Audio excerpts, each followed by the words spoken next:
Welcome to Co-op Mode, round 165. This is the official video game podcast of Secret Friends Unite. I am one of your counterparts. The new challenger that's going to be joining us is a great guest, but I'm Todd Oxtra. I hail from parts known, Minnesota. The Wolves are playing tonight, so hopefully the Wolves can knock out those folks in San Francisco, and we'll get our basketball team still going. Joined by my Canadian, my friend, the fighter of illness, Mark Canadian Carabin. Go Sports! Hey, I'm here. Come on, the NHL is going on right now. We got some Canada still alive, Mark. They are, yeah. That's NHL is going strong. It's a thing. Are you really Canadian, Mark? No. I don't know. No, I don't think so. All right. And then we are joined by a new member who's joining us on the Co-op couch, and that is Matt Kennedy, a.k.a. MKen10 on YouTube. He's a streamer. He's always sharing cool games, really into it, long streams. Check him out when you can. He'll tell you all about that in a second. But Matt, welcome to the show. Guys, thank you so much for having me. What's up? We're here. Good to have you. Sounds good. Yeah, you got your Wolves in there, and my Knicks just got crushed. But hopefully, up 2-1, man. If we can beat the heck out of the Celtics, that's all I ask for. That's all I ask. You know what? You got cats, so there's that. 1973 was a long time ago, so I'm hoping something happens. We are the LA Lakers. Well, Minnesota Lakers left us, and that's when they won all their championships. So the Wolves have got a lot of work to do to live up to that title. But Matt, before we get really into this, we need to know a little bit more about you and your gaming origin stories. First, what does MKen10 stand for? We should just always ask people what their gaming tag is, because sometimes it makes no sense. Yeah, no, for sure. So, Matthew, and then so MKen, and a long time ago when I tried to make one of my first emails, MKen was already taken. MKen1 was already taken, and I guess you can kind of figure out the rest. And so I by the time I got to 2 or 3, I was like, oh my God, this is ridiculous. And 10 popped up. I was like, oh man, that rhymes with Ken. MKen10, and there it was. So that's been the tag for, gosh, we're going back maybe late 90s, early 2000s. So I've had that one for a good 25 years. That's amazing. Yeah. It's also probably a Star Wars droid, Mark. Can you verify? Oh, that would be sick. It is now 100%. Yeah, 100%. M series. Yes. Gaming droid. There it is. Love it. Okay, next question. So you knocked out the first one. Thank you so much for that. Next question is going to be, what is your desert island game, understanding you would be able to play a game maybe that requires online connection, but you can't play with others? So that's allowed too. But if it was just any game, maybe something online like a Fortnite, but it's all bots, would you have a game that you would take on a desert island that would keep you satisfied? Do I have to? I don't play really. No, I'm just saying if you are online, it's a game that requires internet connection, you'll get it. You just don't get to tell anybody, I'm on a desert island, please rescue me. Gotcha. So, I mean, yes, I have a game. I don't think it's my favorite game, but the game that I would definitely bring is probably Fallout 4. Oh. I'm one of the ones that got lost in settlement building. So I have maybe 25 hours in Fallout 4, the game, and about 2,000 hours in Fallout 4 settlement building. Holy. So that would probably be and again, it's not my favorite game. It's just, there was just, that settlement thing took people by storm. You either loved it or you hated it, right? So you guys might be on the side of hating it. But I never got into it. Yeah. I fell off the game too early, and I should have gone back to it, but yeah. Yeah, I mean, Starfield had it right there, but I just don't think Starfield delivered in terms of the building aspect with their outposts and stuff. But there was just, and then the mods, forget it. So I guess I would need online access on this desert island. We'll allow mods, but yeah, I need the mods. So that would be my game. That's a great answer.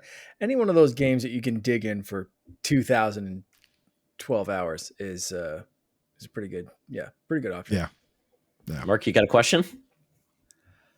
What is the first game you can remember buying with your own money? Oh. Damn. Okay, I got it. I can't tell you the year, but I remember it was definitely allowance. I was young. It was Sega Genesis NBA Jam.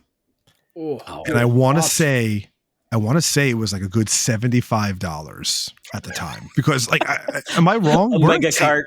Weren't Sega games like ridiculously expensive? Either that or my mom pocketed. SNES. Yeah. My mom pocketed the money if it wasn't set, but for whatever reason, I think it was 75 is ringing a bell, but I used my own money to buy NBA Jam. Did you use like the Bill Clinton code? Oh my gosh. I remember like the big head, you had the big head code or the Michael Jordan code. I don't know. I don't remember. That's funny though, because that's bringing me back. You like sparked something. But no, I don't quite remember what codes and cheats and stuff I used for NBA Jam. You gotta love it. And I love when you codes mentioned and stuff existed back in those days. Right? It was all like school. Like, how the hell did they get passed around? Like schoolyard to schoolyard. I remember getting codes on like pieces of paper that were either written or like really like printed from the shittiest printer known to man, where you could barely make out if it was an A or a B or an up. And then people would like color it in to what it was supposed to be, but like in pencil. So that faded too. And you're trying to read this pirate treasure map of like NBA Jam and like Looney Tunes basketball codes, and it's just like, how did people discover magazines? How did it make its way around? Magazines, Mark. GamePro, right? Yeah. Right? I mean, like the Mortal Kombat blood code. That was the one that got passed around my school. And I remember this. It was like a printout of, I want to say, Kathy Ireland. Oh. It was like a Kathy Ireland like bikini printout with the Mortal Kombat blood code on it. And that thing got passed around for like weeks to like every elementary kid student. Why I remember that, I don't know. It was Kathy Ireland in a bikini, and I'm like, I'm almost positive it was Kathy Ireland. Yeah. Holy cow. I just looked this up. There is a Sonic 3 ad from 1994 from Toys R Us. Sonic 3 was $70. And it came, but for extra a $10 down payment, you could get a free Sonic Music CD. Wow! See, that's what I'm talking about. And so when we talk about video game prices going up, like the first thing that came to mind was like, damn, did my mom pocket that extra coin? Because if I ask her now, she's not going to remember. But I swear NBA Jam was $75. Yeah, they're like N64 games that hit like $100 30 something years ago. Like, games were crazy. Yeah. Yeah. What a time. Oh yeah. Here you go. I got another one. This is This is the Sega Nomad for $180. The Power Rangers movie game was $50, NHL 96 $60, Madden 96 $60, WrestleMania the arcade game $70, Mortal Kombat 3 $60, and Batman Forever the game $65. Wow. So I don't think your mom was pocketing anything. Nope. And then I looked up NBA Jam, like in mint, like if people that still have it in the box, like mint condition, and like my jaw dropped. I was like, damn, I wish I saved my money for two. Because that thing's worth thousands. Yeah. It'll be worth millions of dollars in the future. Don't touch that thing. Put it away, kid, because you get all this allowance money just sitting around. You're not going to do anything with it. Exactly. It's like, hey, mom, did you save that original Barbie doll, or did you cut its hair off the moment you got it, right? Yeah, everyone had weird Barbie. No one had pristine Barbie. That's it. One of my best friends, he had an N64 in college. He was so anal retentive. He would take the cart, put it back in a little plastic baggie it came in, put it back in the cardboard, put it back in. I mean, like, he was so gentle about it. I'm like, of course, we're in college. It's not like these are little kids or anything. But I bet he still has the same plastic, like, baggie it went into. I mean, what were they doing? Still using boxes. That guy had cardboard boxes. And all of that went straight to hell. 14 seconds into having a child in the house that could walk. That is how that works. Yeah. Yeah, that's why you don't have your amiibo out. You don't have anything out. They get Yeah, I chewed. just They found get half lost. of Gamora from Disney Infinity. I don't know where the other half went, but Finn was playing with her like legs. And I was just like, hey, where's the rest of this? And he's like, I don't know. It's a Pokemon now. I was like, what Pokemon is this? Scyther? I'm like, thanks, bud. I could have 3D printed you a Leggies. Scyther. Don't destroy my Gamora. Fudge. Like my Yoshi amiibo is the headless Yoshi. Now, yeah. Yeah. I tried to repair it. Oh well. Yeah. Thank you so much, Matt. Well, we got the business out of the way. Now we got into thanks some very special people that make this podcast happen. Yeah, those are the amazing people over at patreon.com/secret friends unite. You can join our secret friend super squad for as little as $2 a month and get exclusive shows, no ads, Discord benefits, and more. You can also get 50% off your first month after a 7-day free trial, which is pretty freaking awesome. If you want to join the people, you can join the besties tier at with Derek Trevelyan, aka the Figure Dude, Francie, the official hairstylist of SFU, and Charlie's wife just got a haircut from Francie, so thanks, Francie. The Xbox expansion pass and Charlie's uncle Tim. The friends with benefits. It's a family tier. affair. It is. It's 100%. Yeah, you got the hairstylist and Charlie's uncle up in that besties tier. The friends with benefits tier, John Sador, Phoenix Sisters Entertainment, Brendan Myers, Corian HD, Matthew Keel, Kurt Krug, Tanya Lee, Chipotle Bear, Famous Seamus, Cam the Movie Man, who we'll be talking about again in a second, Jay Newport 007, and Brian Osserman, aka Prozac Man, aka Darth Prozac. And of course, we could not mention Patreon without the incredible support of our secret friend super squad. That is Sean, Stella, and Henry Nias, the best family on the internet. Again, you can join all of these amazing people over at patreon.com/secret friends unite.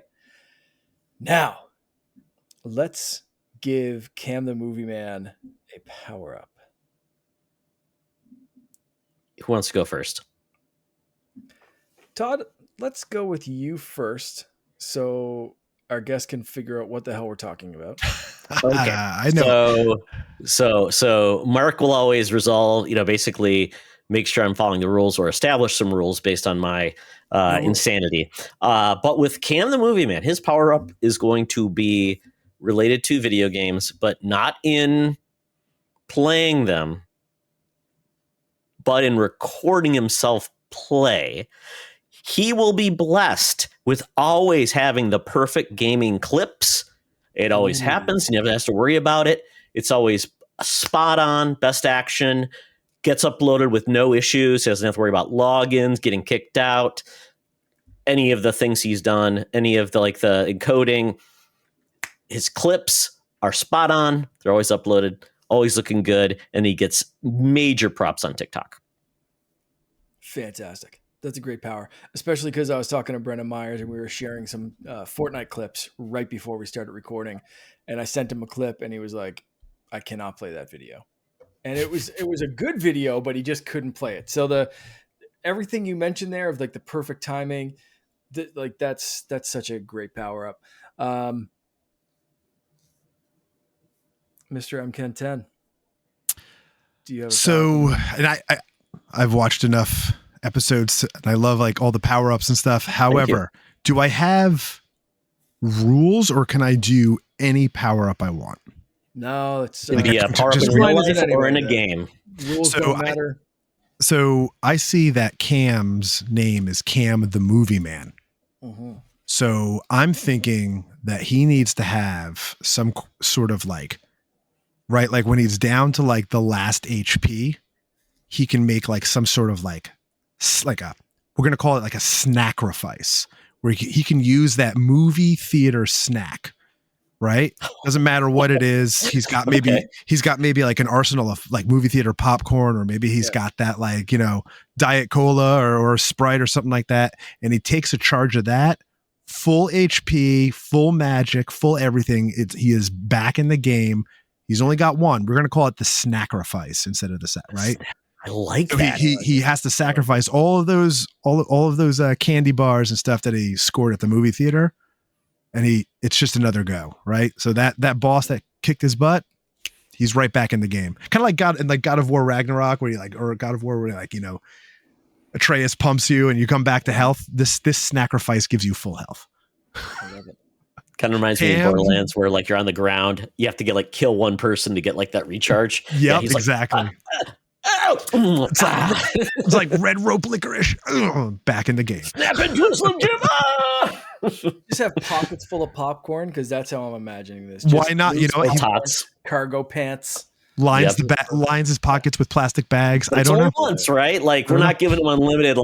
Nope. It's the sacrifice. The sacrifice. One per game. That's fantastic. I'm going with a similar movie theme, but I'm going in a very different direction with it. I'm actually going to take a little bit of inspiration from Buy Rent Return and the classic days of Blockbuster, and call this the Be Kind Rewind power up that Cam the Movie Man can just at any point in any game rewind and just kind of fix a little mistake, make a jump, do something over again. Doesn't matter what the game is. If it has the rewind feature built in, doesn't matter. If it could be Fortnite and you just missed that victory royale, Be Kind Rewind, go back, fix your mistakes. So essentially he can control time, because like you said, Fortnite, people are playing online, so they get rewound too. I just gave Cam God powers. That's oh my God, I love it. So if he makes the sacrifice and then rewinds, he gets another sacrifice. Kind of, yeah. Do you guys remember those rewind? They had rewind machines. Oh yeah. Oh yeah. My grandmother had one of those. I had a car. Yeah. I had a car. You put it in. It looked like a Corvette. Good to go. Yeah, man, that's a good power up. I like that. Yeah. Is that a real life one? That'd be cool if it was real life. Ooh, a real life. It's like, whoa, just in games. But whoa, this was a mistake. I'm trying to remember. There is was it The Boys, or was it Gen V, where a guy had that ability and it got out of control. It was crazy stuff. That's a great idea. It did not work. No, it was.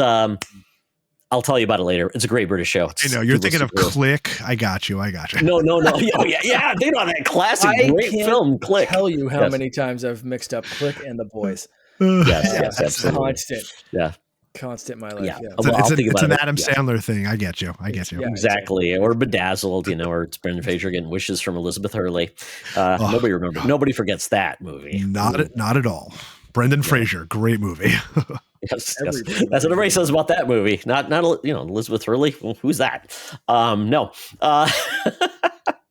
Well, there we go. Enjoy your power up. That is something you get as a new Patreon. So we got a couple more to give over the next 2 weeks. But you know what? If you want to get a power up, have some fun, be part of our Patreon Discord, sign up, 50% off your first month. With that, though, we get into, I think, the game that separates the men from the really dumb men is Buy, Rent, and Return. And typically I'm the dumb one. But this week of Buy, Rent, and Return, we're doing Worth the Wait. So I was thinking about it when GTA 6 is now going to be delayed. And now will be, I believe, are we at 15 years? Will that be 15 years between GTAs? 2013, I think. Okay, so it'll be 13 years. I think. Okay. So the question is, between sequels or releases, is a game worth the wait that long? So I picked 3 games that had long. I had other games like Streets of Rage, 3 and 4, 26 years. Did you know that? I didn't know that. On the Genesis and then on PS4. God, Streets of Rage 3 was Streets of Rage 2. Oh. Yeah. It's just funny because I'm like, well, that's probably a little ridiculous, but still, Streets of Rage 4 is phenomenal. But I picked Doom 2016, 12 years between Doom 3 and Doom 2016. Crazy. Wow. Yeah. Alan Wake 2, 16 years. Wow. I don't count American Wasteland. Sorry. If anybody was counting that, don't. Oh, is that the arcade game or something like that? It is kind of like action. Yeah, not very good. And then Psychonauts 2, 16 years. Matt, you're not going to be very well liked because your first comment was. I have a very psycho stat for this. Yeah. Yeah. So go ahead. So I played Doom. I played Doom 3. Okay. Did not play Doom 2016. I played Alan Wake. I have not played Alan Wake 2 yet. I played Psychonauts. I did not play Psychonauts 2 yet. Are you wanting out? Like alone. But I can play this game because listen. I mean, okay, so tell you what, I dabbled with Doom 2016. I probably have like a good hour or two in it, but I put it down. Alan Wake 2, I watched a pretty good Let's Play for a couple hours, and I'm like, no, I'm in. Like, turning it off. And Psychonauts 2, I enjoyed Psychonauts, and I don't remember why I didn't play Psychonauts 2, but I want to. But I can definitely, I know how I want to play this buy, rent, and return. So do you want me to start? I'd love you to keep going. Yeah. Okay. Yeah, so go in. Here is and I'm going to have like a super hot take. I know Daddy Diwali already permabanned me from life once again, but my buy and so should I give you my justification for each, or do you want me to just go, 1, 2, 3? You don't have to justify yourself though. It depends on how mysterious you want to be. Okay. So the explanation, or just pop them off and just be like, that's it. Mic drop. All right. So I'm buying Alan Wake 2. Right, because this is a game that I did play, and I remember playing Alan Wake. I remember replaying Alan Wake, and I just remember absolutely being in love with that Stephen King meets David Lynch type of genre. And when we talk about the games we're playing in a little bit, I love Remedy. I am a big Remedy fan, so I am buying Alan Wake. I want that in my arsenal. I'm going to rent Psychonauts 2. I really enjoyed Psychonauts. I love a really good platforming game. It's, and Psychonauts is really quirky and brain bending, amusement park style type of game. But that's you waited online for the ride. You had a good time, and then you move on to the next ride. So I'm renting Psychonauts, and I'm returning Doom. I grew up playing Doom 1 and Doom 2, the circle strafing type of shotgun, type of thing. But the metal fast pace zipping around, my fingers started getting numb an hour into. And I tried playing Doom Eternal without finishing Doom. Doom Eternal's even worse if you hate the fast movement. And it's just, I wasn't digging it. And I even put it, I put the difficulty down, and I was like, oh, this is easy. But it's then why am I bothering with this game? So the high chase, I feel like I'm freaking on a caffeine rush, listening to heavy metal. It just wasn't. The Doom days were a little bit behind me. It's not that I'm not excited for Dark Ages, because I hear Dark Ages is more of a stand your ground type of game, although it still has that fast action. I also hear there's not so much zipping around. So returning Doom. All valid. Once again, you don't have to validate anyone. You can just be you, Matt. I think my reasons are justified. If Daddy Diwali wants to permaban me from being permabanned, it's okay. You know what? Who hasn't been permabanned by Dan at this point? It's a goal. I'm trying to get the most permabans. I think his wife is permabanned right now. Maybe his kids too. Wouldn't be surprised. Speaking of Daddy Diwali, do you want to jump into some of the social write-ins on this one? Yeah, because his is exactly the opposite of mine. Yeah, I'll take his. So Daddy Diwali said, this one is tough. Buy Psychonauts 2. Blew me away. Didn't play the first game. Well, just skipped right to the sequel. Rent Doom. This is my favorite Doom. Honestly, can we buy 2 games? No. I'm feeling you on that one, but no. And return Alan Wake 2. I loved Alan Wake 1. Got every achievement on 360, on remastered, on AW American Nightmare. I was high on AW 2 when it came out, but the more I played and after completing the game, the less I liked it.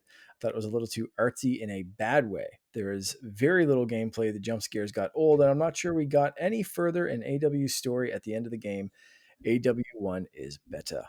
Ooh. Mark, can we permaban Danny D. Wally? That's our first permaban on the show. All cap locks. All cap locks. All caps. Permaban. Do you want to take BTs? Oh my goodness, it's like a novel here. I have to do a summarization of this. Okay. Brian Horan, this is one of Charlie's relatives. Man, it's family affair, like we said. I've only played the Doom remake. It was really good. Was it worth the wait? Most likely. Not knowing anything about the other two, I would say that I would not. I would rent both. Sorry, I know that breaks the rules, but I don't have a concrete opinion on these. You know what? I broke the rules before, but you know what? We'll allow it in this case. Just to mention the other games worth the wait. My Metroid heart is breaking. Dread was a 17-year-old wait between main side scroller entries. Similarly, Prime 4 will be an 18-year wait, assuming it releases in 2025. And Brian also has some comments about our main topic, so we'll come back to that at the end of the show. Winter Gamer, Brendan Myers said, I was just talking to him right before we started recording. Buy Doom because tearing up demons never gets boring. Rent Psychonauts 2. Heard the game is great, a great display of giving the developer the ability to create their game with less limits. And return Alan Wake 2 because it just seems like a snore gameplay wise. Seems to be mirroring Daddy D. Wally's comments on very little gameplay action. Do I need a permaban button? Only if I get a revoke button because I'm going to copy both. Okay. 3 seconds. Control Alt Delete, Alt Z. What is that? Undo. Todd undo button. Yeah. Okay. Well, very good, Brandon. I guess you're okay. We'll get back to your comment though about the future of gaming. Bacon Gaming. Buy Psychonauts 2, rent Doom, return Alan Wake 2. No validation, no qualification. Simple man said it simply. Yep.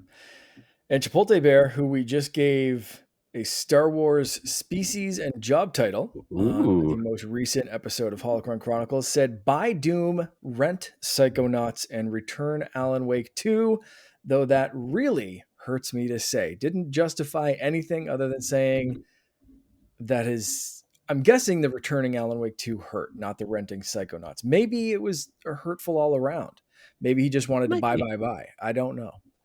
But what, bye. Oh my goodness. We're gonna start singing in the dance. Yes. Yeah. Yes. He's in sync with his bye. Have you guys been practicing the dance moves I sent you? Yeah, it's karaoke. It's a karaoke. I did that at karaoke once. I think Charlie took video of that. Please delete it if it's out there. I need that, Charlie. Thank you. Okay. For myself, I am going to buy Alan Wake 2. I loved Alan Wake 1. When I saw what they were doing with Alan Wake 2, I was like nervous. I'm like, is this going to be fun to play? And it was a challenge to play, but in a good way. I had to adapt. I didn't want to turn on the difficulty. I really enjoyed the steps they made. The DLC is amazing. And I've said this before, Alan Wake 2 has one of the best moments in gaming for me that I've ever experienced. So that's why it's there. All I will say is the music of Alan Wake, that band, and one of the levels is amazing. So if you don't want to play it, at least watch the video of the music level. It's amazing. It's just amazing. And they recreated that at the Video Game Awards. Yeah. A couple years ago. Oh yeah, it was amazing. I just love that they got everybody involved. For me, I'm going to say rent Doom 2016. The reason why is because I've not been like the biggest Doom fan. I grew up at the era where Doom was hot at college, and everybody's doing that. No mouse look or anything like that. I like Doom Nukem 3D better because it was more interactive, fun, goofy. All of the Bruce Campbell. That was me versus this. And I've gone through the history of first-person shooters. But when Doom 2016 came out after Doom 3 was kind of like very slow, beautiful, but slow and static. You actually had to put a mod to get a flashlight. We talk about monster closets in games. That came from Doom 3. Doom 2016 changed the games in regards to risk and reward. Going in all in to, if you're going to go in, your reward is you're going to get health points or ammo or something like that. If you don't, you hang back, you're going to die. I love that game. Didn't love Doom Eternal, though. I did not like the traversal. I felt it took away from the experience, made it a whole different game. Some people loved it. That's why I am excited about Doom: The Dark Ages, when you're going to have a shield that comes back to you like Captain America, but has blades on it. You're going to have a cannonball on a chain that you can shoot out to people. I mean, I'm all in. So Doom 2016, very good. Love that game. Psychonauts 2. This is where it's tough because these are all great games. But I didn't feel like Psychonauts 2 was like significantly beyond Psychonauts 1.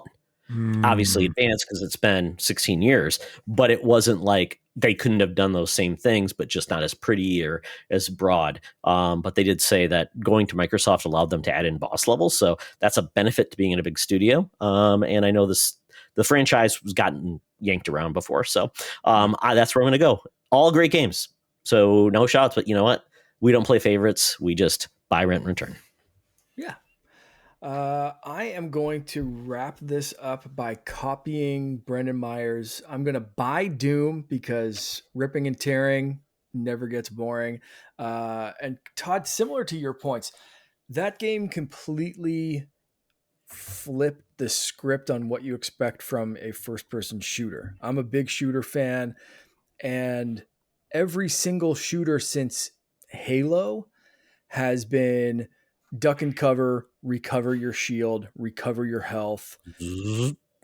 Yeah, hide out until things recover and then go blasting. This game said, no, you're not stuck in a room with 20 monsters. They're stuck in a room with you.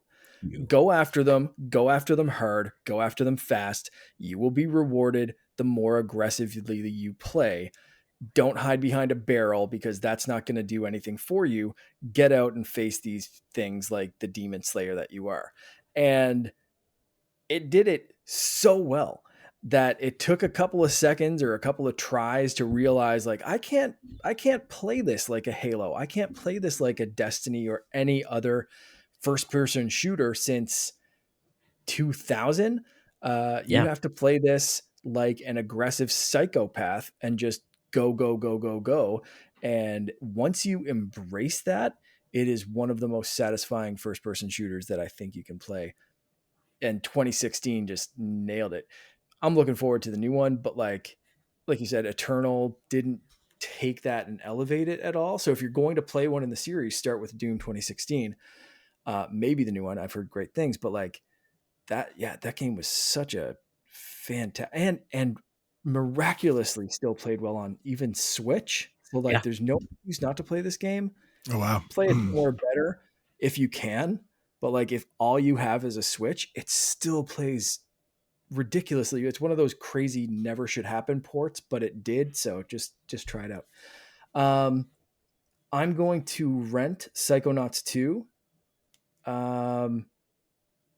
Great game, love platformers, but kind of to Todd's point, like it didn't really go that far above and beyond. I know the developer got to go above and beyond what they would have done independently, but it, as far as like pushing things forward in a genre, I don't know if they did that quite as well. And then Alan Wake 2, I just never got into the series. Maybe it's one I should try and maybe that would elevate it, but I just never got into one or this one. So I might be missing out, but it's a return for me. Good choices, everyone. Yeah. Well played.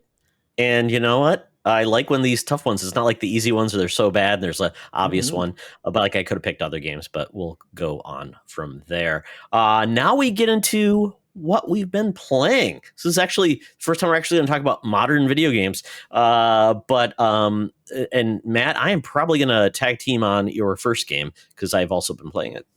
Oh, okay. Yeah. So Expedition 33, Claire Obscure, which is definitely hot topic of the talk of the town. I'm not incredibly far. I don't know if we trust the PlayStation counter, but I think it said that I was 10 hours in. Okay. But knowing me, like I walk to every nook and cranny and that damn map. The next thing I know, I walked in a circle. I'm like, wait a second. I've been here before. Oh wait, there's a map. I haven't even found a map yet. I'm like looking where the map is. So no, it's not like an in-game map. It's you actually walk the map. I haven't even gotten there yet. I'm so early then. I'm way early. Hey.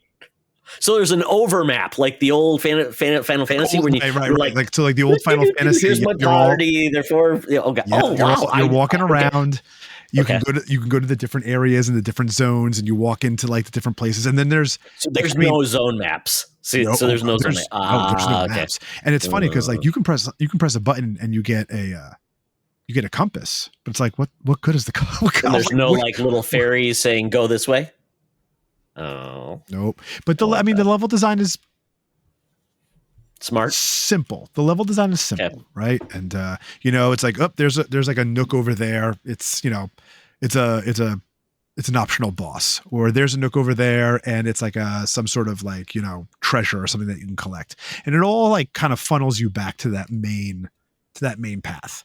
And there's like there's some fun side areas, but they all like end up bending back and bringing you back to where you have to be. Some of the levels actually have like the flowers are all lit up. And I don't know if this is right. You're going to have to fact check me on this, but I noticed that if I'm following like certain flowers that are lit up, and then in other places, the flowers all of a sudden aren't lit up, I feel like, oh, maybe is that a tell? Maybe that's not the main path. I've never fact checked myself. I just kind of like, that's kind of cool if they do that though. It's kind of like a tell that doesn't say, it's not pointing arrows, but it is a helpful direction. Yeah. And I could be totally wrong, but yeah. So you sound really early. I don't know how many party members you have right now. I feel really dumb now because I think I'm really, really early. So for anybody who's not familiar with this game, this is a French-based studio that has made this game. This is their first major studio. They actually came over from Ubisoft. A lot of them did. And there's 30 main people in the studio, but they obviously got contractor support for certain things. It's a European turn-based RPG. So it's not Japanese because it is fully voiced with a Western viewpoint. It's got Charlie Cox. It's got remind me who else is the voice actors in this, Matt? And Star. Why am I blanking on the woman who played Shadowheart in Baldur's Gate 3? Oh my god. She's so good too. But Ben Starr is one of the voices. Andy Serkis is a voice. Please somebody look up Shadowheart. That's killing me. But yeah, it's an all-star. It's a really great cast. And so far, and Charlie Cox is like even crushing it too. Like has he ever even been in a video game? Because he's like so natural. But I don't even know it's him. Yeah. Okay. I found the list of characters. Jennifer English. Jennifer English. Thank you. Yes. Who is like your charge. She's younger. Christy Ryder playing Lune, which I haven't run into yet. Lune. She is. Oh, so you haven't met Lune? No, I've only got yourself. I've only got myself and Mael. So that's it.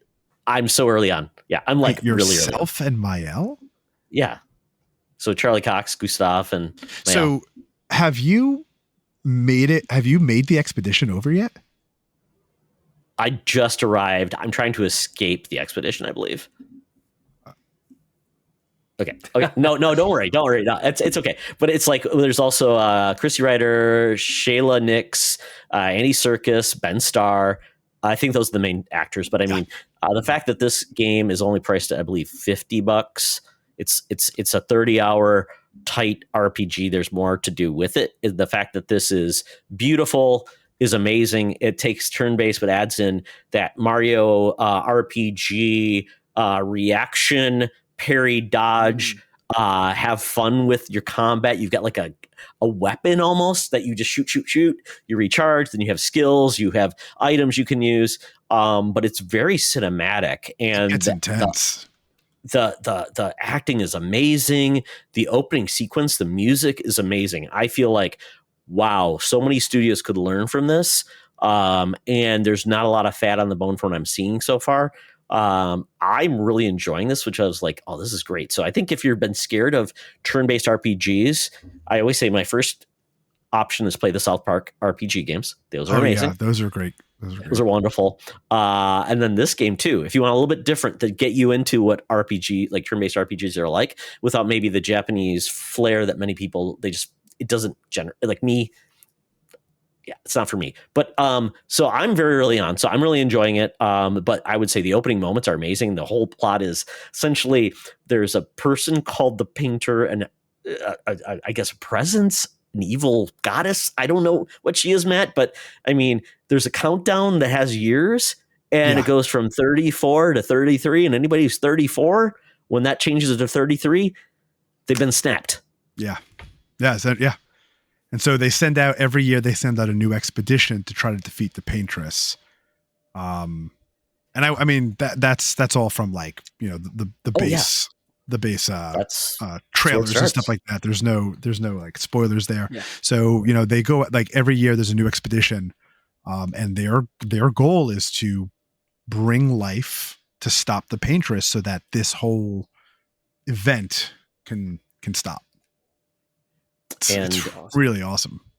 And there was a very touching moment at the very beginning, which is like, oh God, I didn't expect that. And I talked to my son. I'm like, well, okay, but still don't want to go into it. But it is kind of interesting. Like your charge, who's far younger than you, who shouldn't be going on an expedition, she wants to go. Oh, yeah. So it's like she could die, even though she knows she may have like 6 more years of her life or whatever to go. It's pretty impressive that they included that. So she is going to be there. So, and it's kind of weird if you think about a world.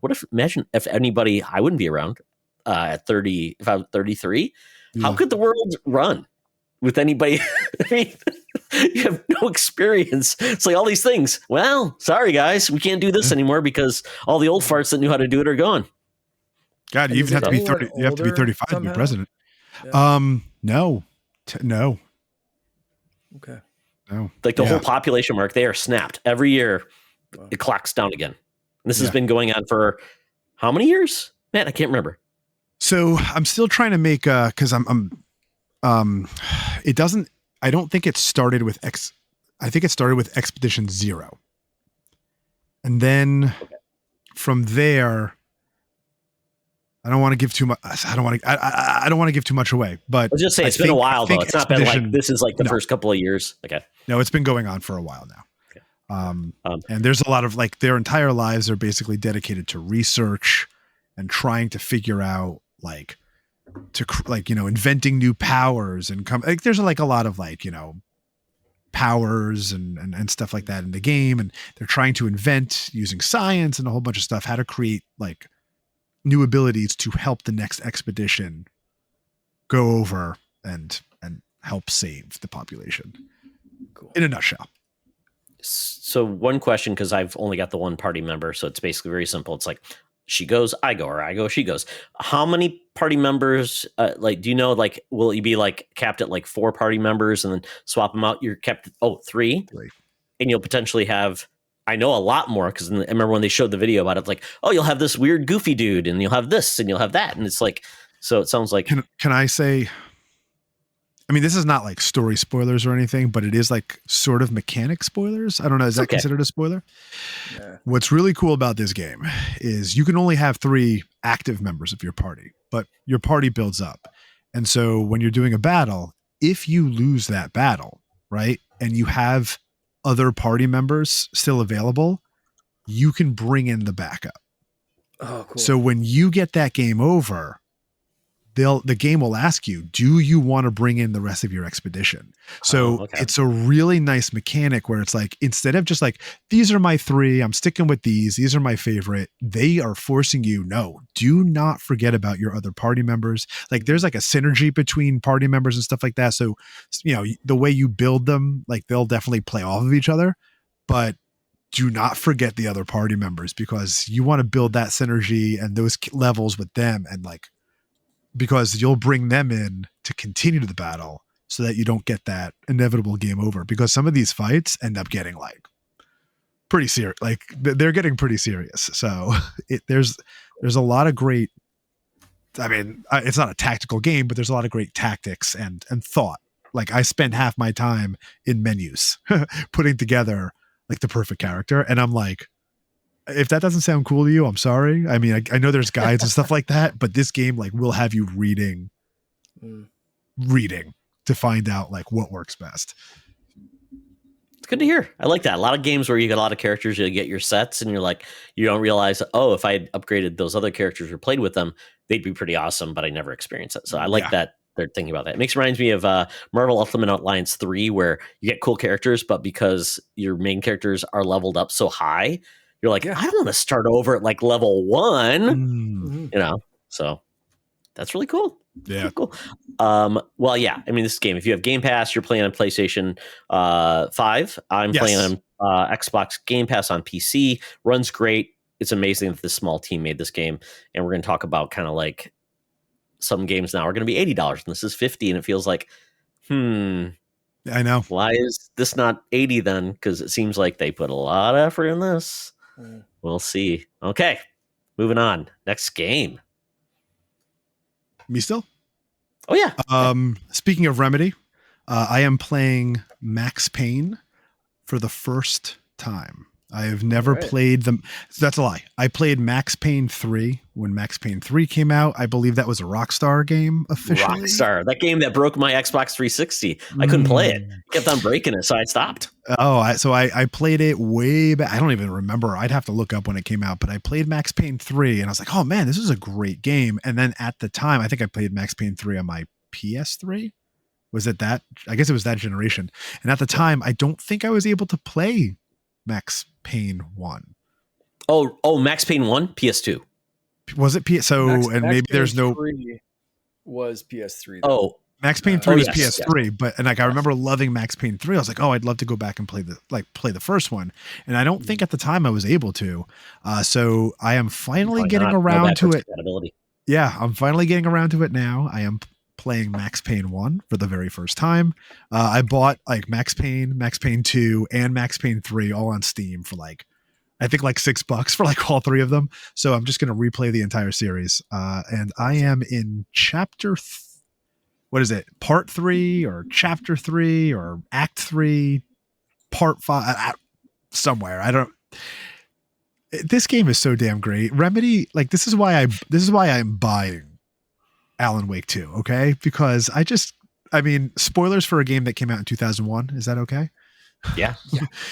I'm at a part where it's Max Payne was drugged, and it's he's reading an article, and it's Max. It's I know you're feeling weird. It's you're in a graphic novel right now, and it's everything is set up as a graphic novel, and then you do this spiral, and you're back in the same room, and it's Max. It's you're actually in a computer game right now. He's I'm in a computer game right now. This is, and it's just freaking Remedy breaking the fourth wall 30 years ago. Come on. They're just fine. It's Sam Lake is just he's right there, right? Isn't didn't they use his face for Max Payne? It's his face, but not his voice for the game, which was great. I'm absolutely loving this game. So, Max Payne for the first time. I'm constantly playing a new game and trying to play the backlog at the same time. So really enjoying that game. One. All those painkillers you take, the screaming babies, the weird psycho area where it's bloody trails. Yep. And I played that on PC back in 2001 when it launched. I'm this is the coolest thing ever. No games will not get any better. You've got the Matrix, because Matrix was hot. So of course you've got the dodge slow-mo, and your body is flailing around, and it doesn't make any sense, but it's still pretty cool. And I'm playing on PC as well. Like I said, I got all 3 on Steam for I think I said $6. And they haven't. I heard they are doing Remedy is working with, I believe, Rockstar. Yeah, and they're doing remakes of Max Payne 1, I believe. Yes, that's what I heard, but who knows when? So exactly. I'm I'll play this because it was 98 cents, and I'm experiencing it. I'm experiencing what Sam Lake's vision was. Yes. Amazing. Pretty cool. Yeah. And then finally, I will be, for my, I stream on Tuesday nights, and I just finished the Thaumaturge. I don't know if you guys have heard of that one. It is a turn-based RPG. It's just a CRPG, or it's got that isometric view. It takes place in early 1900s Warsaw. One of the main characters is Rasputin, so it uses some historical fiction. And thaumaturges are basically temperamancers. They battle and deal. It's from Polish lore, and they battle and deal with monsters and beings for and the dead. And this game was off the chart. It was so good. The story was so interesting, and it's a detective game. And a lot of games I think are finally getting like decisions correctly, like choice-based games like Baldur's Gate 3 like was just flawless in terms of like their decision making. But this game low key, like decisions really mattered. And like the world around you was really affected. They blocked off certain paths, they blocked off certain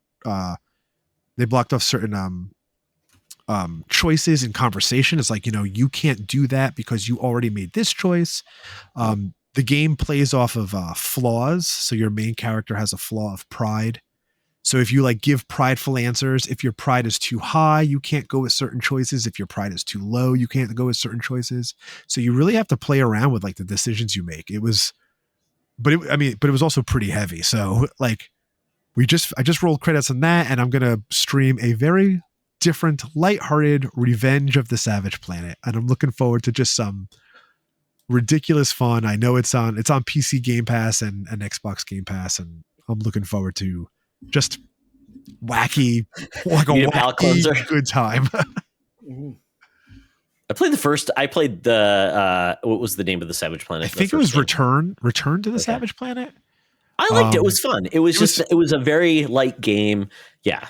Yeah. And you know what? Like this game was actually someone recommended it to me in the stream, and I checked it out. I'm like, man, this looks so familiar. And like when I looked up that it was a sequel, I was like, oh man, I remember like dabbling with this. It was only I feel like it was 2019 or 2020. It was on Game Pass. Yeah. Yeah. Like I feel like I dabbled with it. It was 2020. 2020. Yeah. I might've played it during the lockdown, maybe for like a night or two. But I'm just looking forward to screwing around. Gotta love it. Yeah. I've been checking out when you've been playing the Thermitage.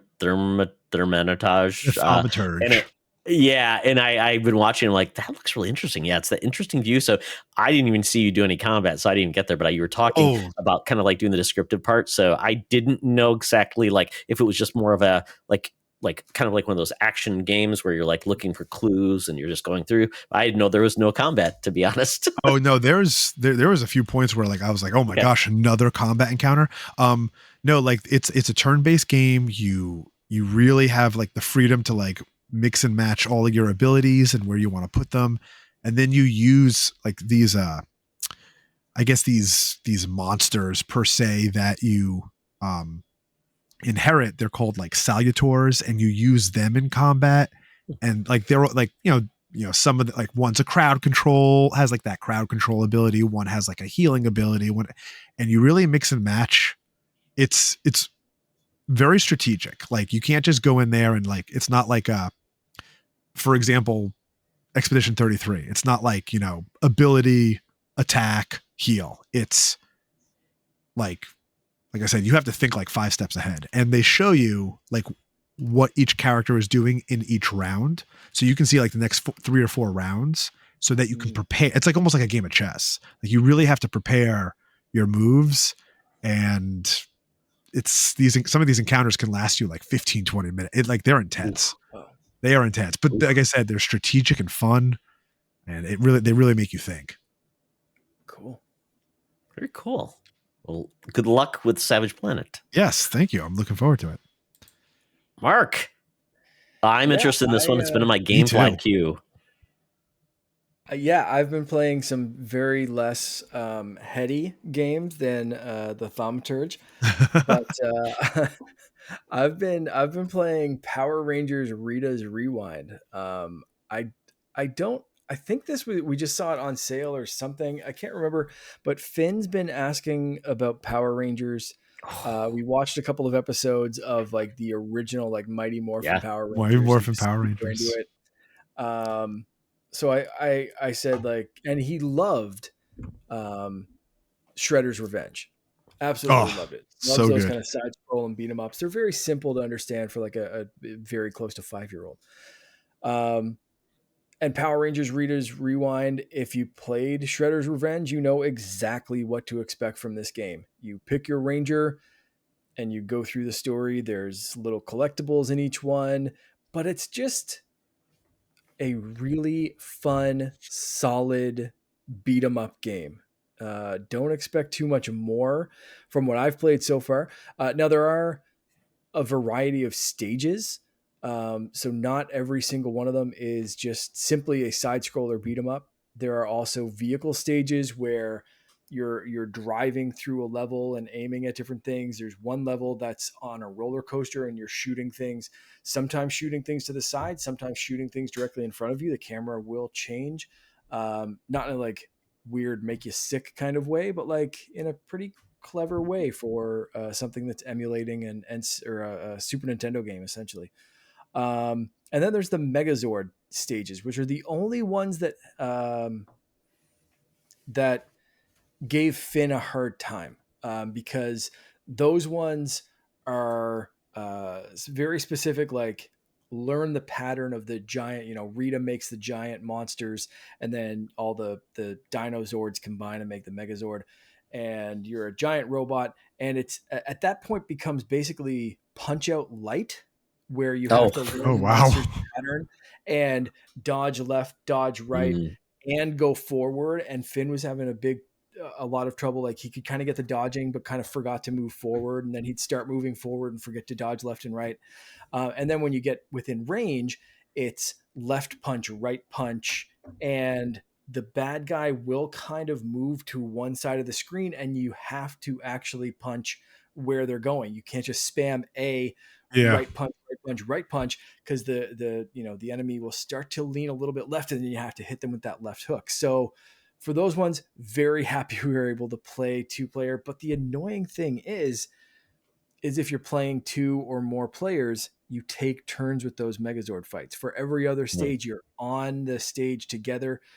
You're always, you can be kicking butt over here, they're kicking butt over there. For those ones, it goes to an individual gameplay loop.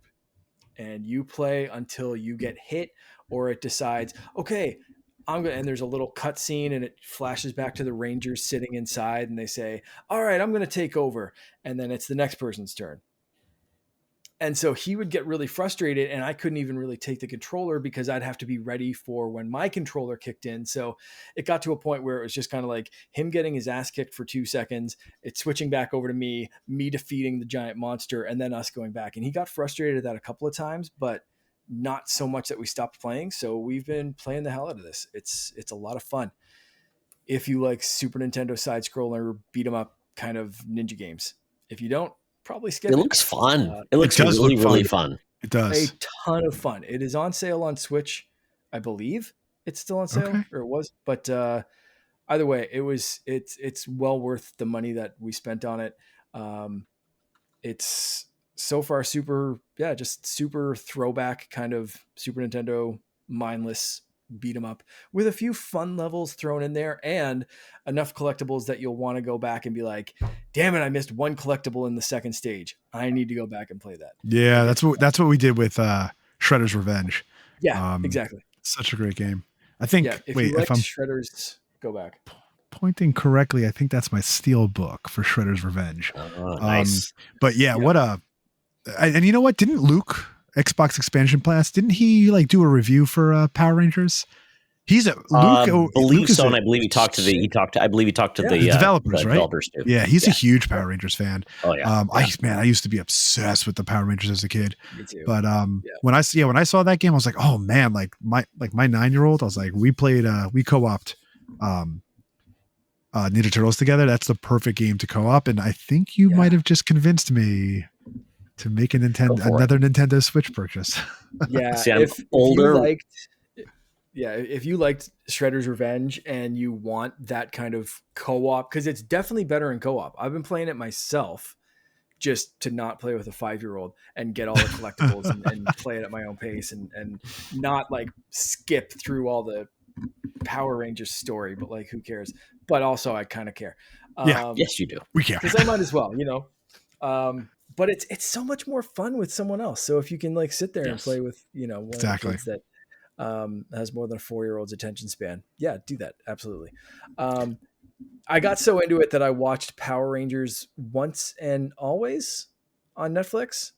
Like the one that they just did. Oh, yeah. Like the look back, right? With Tommy.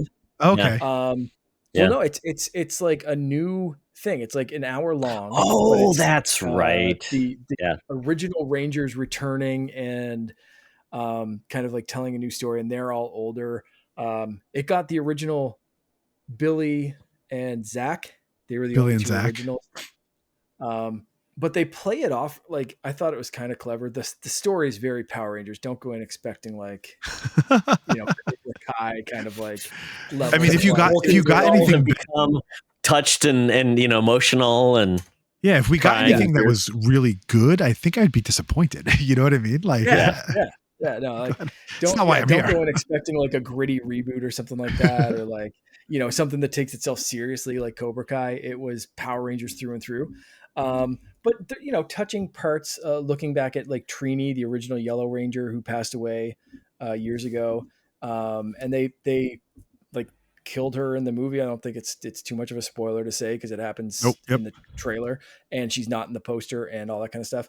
And it happens in the first 3 seconds, but it carries like an emotional weight, and it treats her legacy really well.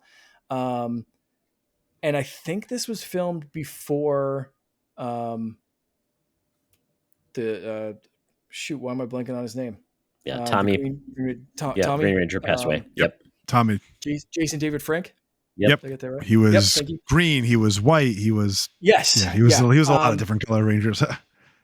So that it wasn't in it, but I think it did wrap filming before he passed away. But but it does play like a clever little thing with the original Ranger team and being able to show people who did return and kind of writing it in and bringing back some other people that were on later Ranger teams or in like movies and that kind of stuff. So it was a fun, mindless watch on Netflix that was completely inspired by playing this game with my son. So it's been a Power Rangers week, which I thought was really fun. Nothing wrong with that. That's really cool. I mean, I'm at a certain age where when I was in college, that's when Power Rangers debuted. I'm really old, like I said. But my son really got into Power Rangers, and he did get to have a karate lesson from Jason David Frank, and he was really into Power Rangers. And we did see the most recent movie reboot where they tried to do it, which was actually pretty good. I actually will admit it. I know a lot of people didn't care for it, but on the way back from Florida, we really enjoyed it. That was good. Yeah. My brother and I were talking about it, and I was like, "Yeah, I'm gonna watch that movie on the way home." So I'll recommend to Logan. Maybe we can watch that Power Rangers show that you mentioned it, because I think he is probably going to get certain to a age where he gets nostalgic about Power Rangers because he's of a certain age. They all do. Yeah. Yeah. I have one of the Dino Thunder Power Rangers on my Xbox friends list that I met at a con a couple years ago. Yeah. Power Rangers is like, it weirdly like stuck around, and I didn't really realize that until I interviewed these two guys at the con that were in Dino Thunder, and it was like, holy shit, like this is still around, and there's so much like history and like 30 something years of like canon and stories, and like every generation has their Power Rangers. So like your son probably maybe didn't start with Mighty Morphin, but jumped in for something else, and it's wild and very cool to see. And then you get awesome little games like Power Rangers Rita's Rewind. I'm glad that they're finally getting a good game, right? Yeah. There's been a few bombs. Do we have like a last Ronin type of Power Rangers? Like how like Last Ronin. There's been some comics. Yeah, there's been some comics that have been touching on that in the most modern era, like with Pink Ranger, and they've been doing something. So there's, if you want to reach out to like find out like what the best new comics are with Power Rangers, there's actually some really good ones. There was like Pink Ranger series. Yeah. Like some M rated, but like how Last Ronin was like adult rated Turtles. Like adult, but I would say more elevated Power Rangers comics. Yeah. Okay. Yeah. It's Pink. Don't expect that from the Netflix special, like the once and for, like, because I kind of wanted them to do that with it, because I just saw this thing of like, and like I said in the poster, it's like only for the Rangers, so you're like, okay, they like one of the Rangers is gonna die. Are they going after like the revenge kind of thing? Are they, like what's the angle of this? Are they treating it like I said, like it's Netflix? Are they doing like the Cobra Kai? Let's take this seriously. Let's like elevate it or Last Ronin kind of thing. Don't go in expecting that, but like Todd, you're saying that there's comics, so that's They are. Yeah. They basically got some really good writers to really expand the Power Rangers verse and storytelling. So if you're looking for that, there's a bunch that are out there that are really good. Yeah. And they've actually just rebooted again. Boom Studios has been doing a great job with them. I think, I'm trying to remember how long back, but I was definitely reading and I think it was more nostalgia than anything else, but I was definitely reading a Power Rangers comic series, but we're going back a few years. Yeah. But I was just curious, like, did they like because if you think about it, like Power Rangers is, I want to say I was like when did Mighty Morphin come out? Like the mid 90s? 1993 or 94. Holy shit. That's 93. I was going to say, I was in college. I remember the commercials for it. I was going to say 96, but I guess I'm wrong. So like if that was 93, then I'm like in maybe like 4th grade at the time. So I remember you got, 40 something year olds that started off on this. It's like, when are they going to elevate it to our level? Yeah. That would be like an interesting twist. Yeah. I'm 40. I'm like that same kind of like sweet spot that I'm like, can we get something a little bit more serious? Yeah. That like, I want that like Last Ronin kind of like, that would be cool. Take the gritty Power Rangers and do that movie.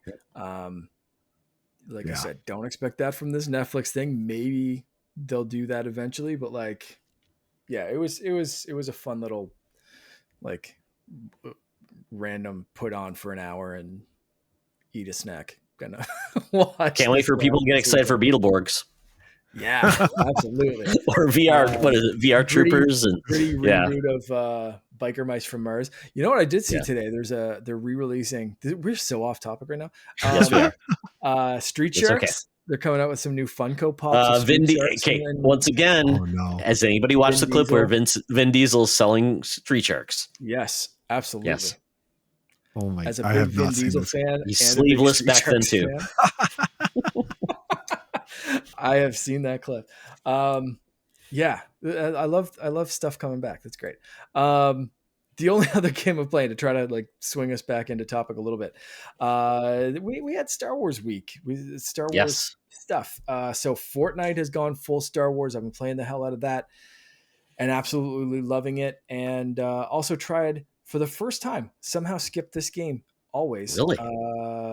Star Wars Bounty Hunter, where you're playing as Jango Fett. Yeah. Skipped that game on the original release. They did the play it free for a weekend with Nintendo Switch Online. So I said, screw it. It's free. I'll try it. Played the first couple of levels and then said, this is on sale for a ridiculous amount. And I bought that and several other Star Wars games that were all on sale. That are those little like Aspire style re-releases that they do. So I've been playing my way through Bounty Hunter and I'm going to get to the rest. So yay for classic Star Wars stuff. I'll be talking to those, I'm sure, for the next few episodes. Yeah, I feel like that was like that released around the time of Max Payne, right? Wasn't that like the early 2000s Bounty Hunter? Oh, it was PlayStation 2. Yeah. Yeah, because I remember playing that on PlayStation 2. Yeah. That was a great game. That was a great game. Oh, I might want to add that back to the list now. Man, you got some good stuff going on there.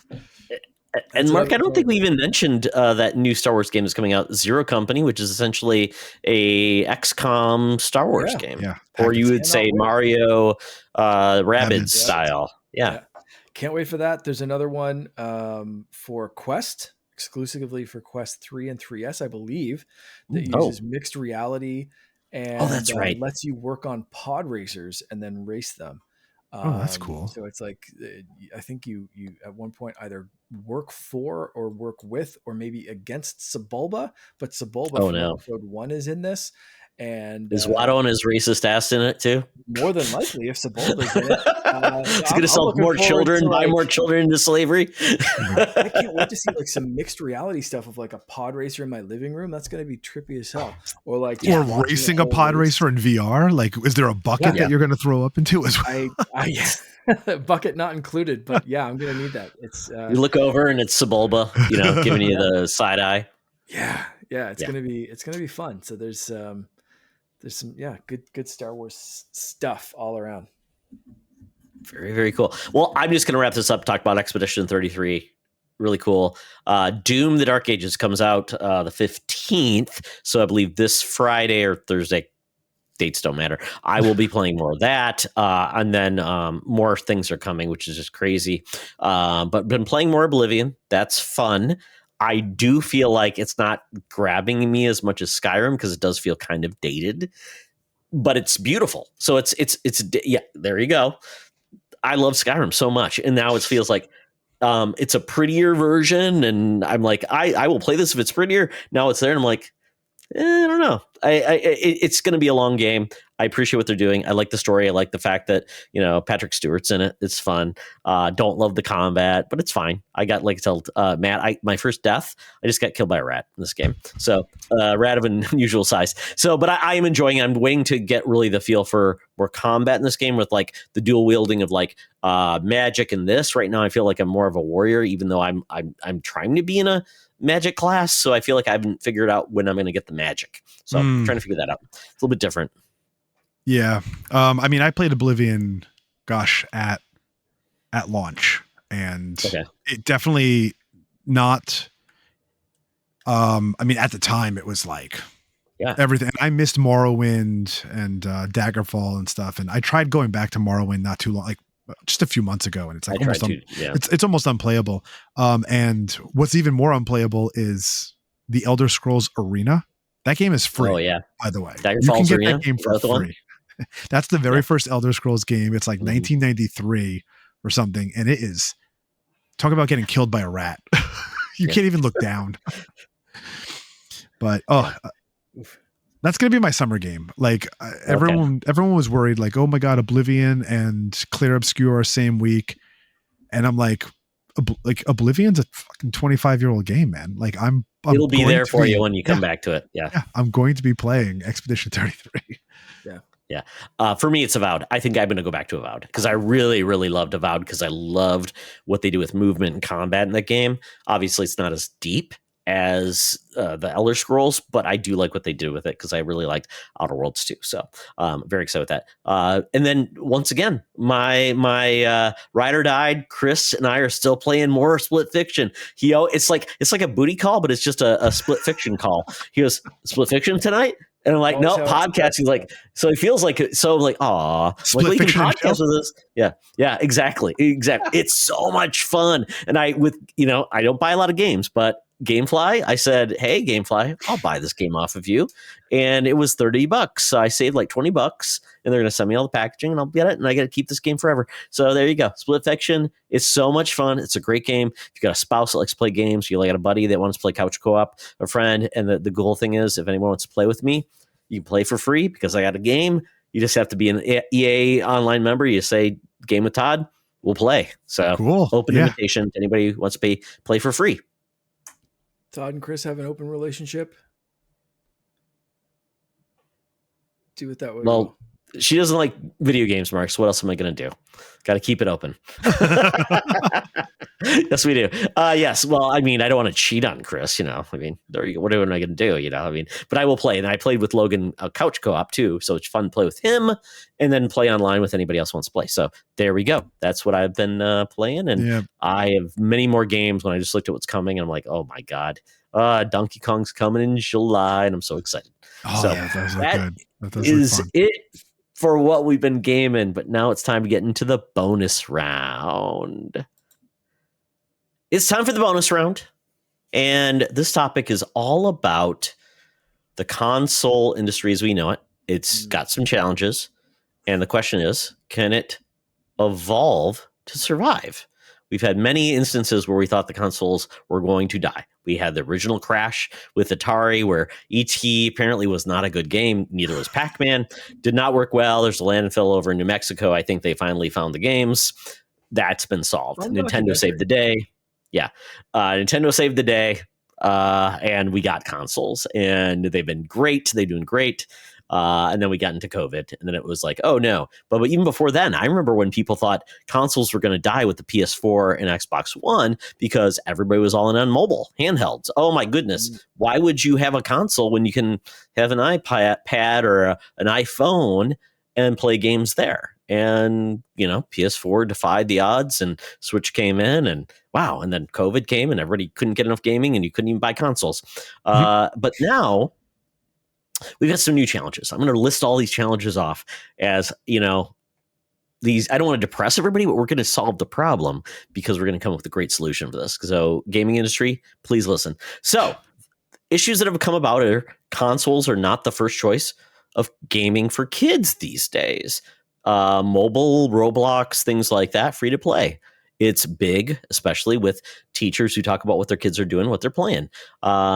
Kids are typically not buying consoles unless their parents are doing it. We've got Switch 2, maybe too pricey for the mainstream, meaning $500 for the Mario Kart bundle. If you want Animal Crossing, that's an extra $80. We don't have a cheap Switch to offer to the masses at this point. GTA 6 has been delayed, so this was like the Hail Mary for the industry that's going to really drive next gen console sales. That's not happening because that game was delayed until May 2026.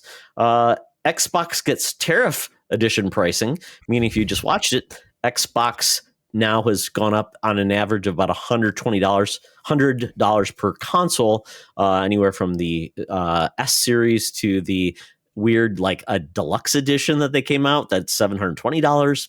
All their accessories and peripherals got more expensive. Switch 2 did come out with their new pricing, but all of their accessories got more expensive.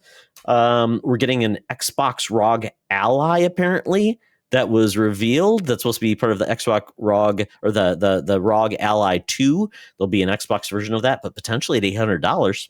And then PlayStation has a lean 2025. I think Ghost of Yote is their only first-party title they'll be producing this year. So, I mean, are we in all a good mood after I said all those bad things? I'm in a great mood. Video games rule. Yeah. At least it's not. My fear when Nintendo announced their pricing was that Nintendo was going to price themselves out of the market. They were going to have another 3DS launch Wii U problem where they were going to be priced way too high comparatively, and they still might be. But when everyone else starts raising prices, maybe Nintendo just read the tea leaves a little faster than everyone else. And because they're ramping up production of a new console and they see these tariffs coming in and this and that and whatever else, it seems like they kind of got ahead of it. And then Xbox was like, hey, everyone hates Nintendo's pricing, so let's announce our price increase now. And I don't think I know they got a lot of hate for it, but I don't know if it was quite as much of a shock or quite as much hate as Nintendo got for launching the new console from what I was seeing anyway. Like, it was a lot of like, oh my God, can you believe this? But it didn't last as long as like, I can't believe how expensive the Switch 2 is, but like, at least everything's rising. So you can point the fingers at why and where. And do we expect Nintendo to though set the bar for $80 pricing? That's the thing that was like for games. That was the surprising part, especially like a game like Breath of the Wild, where it's I think I don't know if you guys watch like Kit and Krista used to work for Nintendo. I'll watch their podcasts and their videos every once in a while, but I've been watching a bit of their Switch 2 coverage, and Krista, I think, really hit it on the head where it's you have to. I mean, like, you were talking earlier about how expensive games used to be. Like Matt remembering, like, it was a $75 30 years ago. Like, adjust that for inflation, and we've got way cheaper games now. I think what it's going to hurt, or Krista used the example of like Princess Peach Showtime. Like, you're not going to play that game. You're not going to just get that game on a whim. You're not going to get mediocre games anymore. So I really hope it brings more flexible pricing. One thing with Nintendo that I don't think's been mentioned enough in the discussion of like an $80 game is Nintendo usually does complete games and single edition games. And I think we've kind of glazed over the fact that like a base game on Xbox or PlayStation might be $60 or might be $70 or whatever it is. but every single game that's released has a deluxe edition and an ultimate edition and a deluxe ultimate superstar edition and an early adapters deluxe Yeah. superstar edition 3 days that early access also on make you more Xbox where they, handsy. Like Yeah. it's all that kind of shit. I saw it today as soon as I started up my Xbox. It was, hey, if you buy the Doom Premium Edition right now, you can play it right now. Do you want to play it 3 days earlier? Yeah, it's like Click 2 the button, you days or something, stupid right? monkey. Like that's what my Xbox was screaming at me today. And I don't think Nintendo's doing that same thing with Donkey Kong. I think they're just saying like, here's the game. It's complete. They haven't said anything about DLC or anything else. So if this is like a complete game that you don't have to pay for a season pass and you don't have to do that, where I'm looking at like, let's say Star Wars Bounty Hunters or something like that, that like came out as a normal priced game, but then they were like, well, here's the next 2 expansions and this DLC and that thing. It's like $150 game. And it's like, well, shit, $80 doesn't sound too bad for something that's complete and it's a one-time purchase. Now, maybe Nintendo will start nickel and diming and doing DLC and all that bullshit. But I think Nintendo doing $80, but having it as a complete package could also set a precedent of like, hey, we see your deluxe edition and we raise you an $80 complete game. Copy that.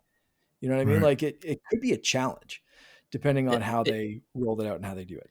It does feel weird though that Donkey Kong is a brand new game, not been around forever, is 70, yet Breath of the Wild is now 80. So that to me feels like it's a very odd, because they've already sold off for, it feels like it's just, and someone has best said, Nintendo is selling these games for that price because they can. It's not because they are saying it's more effort or doing more things or they're growing their teams to do this.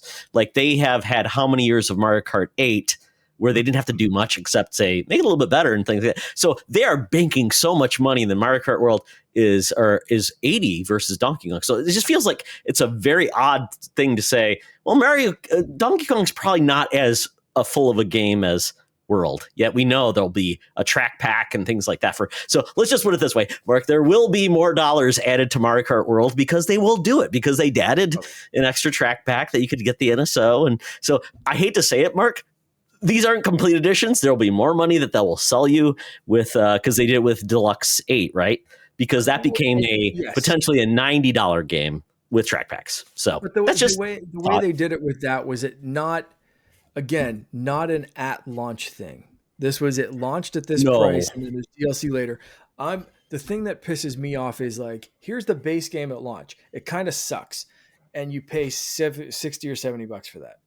If you want the complete edition that comes with the stuff that we should have finished before we launch this game, but it's coming out in the next 6 to 9 months, then buy this edition, and that's already $100 or $110 or $120. So that's where it's like, is Nintendo raising the prices, or are they just kind of like catching up because everyone else releases broken? Well, they went to 70 with that thing made me laugh. They went with 70 with Tears of the Kingdom, and they said, oh, 60 minutes, we're going to go right to 80. So they essentially went to 70 once and then said that's not enough. So it just feels weird that the industry went from 60, PlayStation said 70, everybody went, and it's like, oh, now 80. It's like, ooh, it's getting really rough. So it is interesting. And we're not putting a blame on Nintendo. It just is very funny because they're the ones that are supposed to be the family console, and now that they're the most expensive games out there before anybody else is like, sorry, kids, save up more money,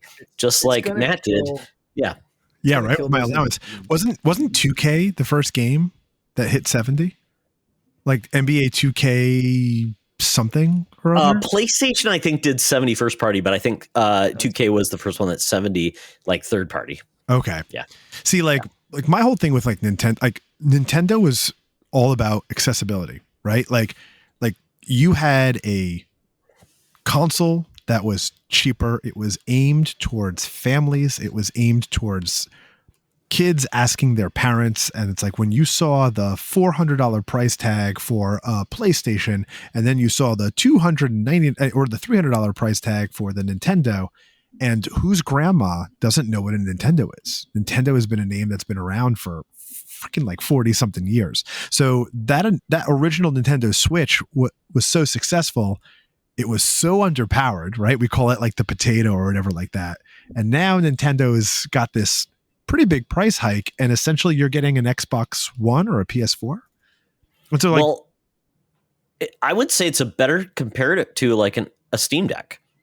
Yeah. You're getting a Steam Deck that actually outperform a Steam Deck that also comes with a dock that will actually make it even a better performance. So that's the hard part. So this is a unique set of hardware that is gonna be hard to compare it to anything else. So if we're comparing it to a Steam Deck, yep, isn't a Steam Deck a niche item? Like, how many people own a Steam Deck?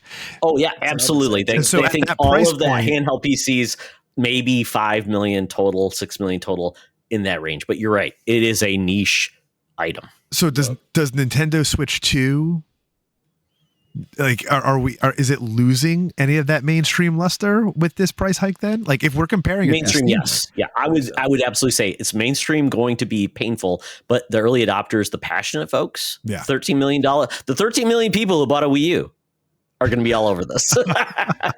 My dentist bought a Wii U. I played it when I got my teeth cleaned. What? Yeah. That's amazing. Mine had GameCubes. Mine had GameCubes for my son. Yeah. I really wonder if Nintendo's, again, reading some statistics or reading some tea leaves here and wondering if the first point on your list is kids aren't playing consoles. Kids aren't rushing to consoles. They have tablets and they have phones and they have things that are good enough to play Roblox. And does Nintendo care if it's a niche product? Or do they think consoles and gaming in general are going to be a niche product unless you have a phone? Like, is that where the casual audience is going? Finally, we've been saying this for years, like, is casual kind of going that way? And the Switch, I think, was a unique proposition and came in at the right time, and pandemic and Animal Crossing and all this kind of shit. But like, is Nintendo accepting that they can't catch lightning in a bottle twice? And they're just like, here's a gaming tablet. Buy this instead of a Steam Deck. We're going to have Nintendo games. If you want it, great. If not, play friggin' Mario Run on your phone and leave us alone. Like, does Nintendo care anymore? Or should anyone care about a casual market? Or is that just a pipe dream that like gaming just shouldn't really worry about?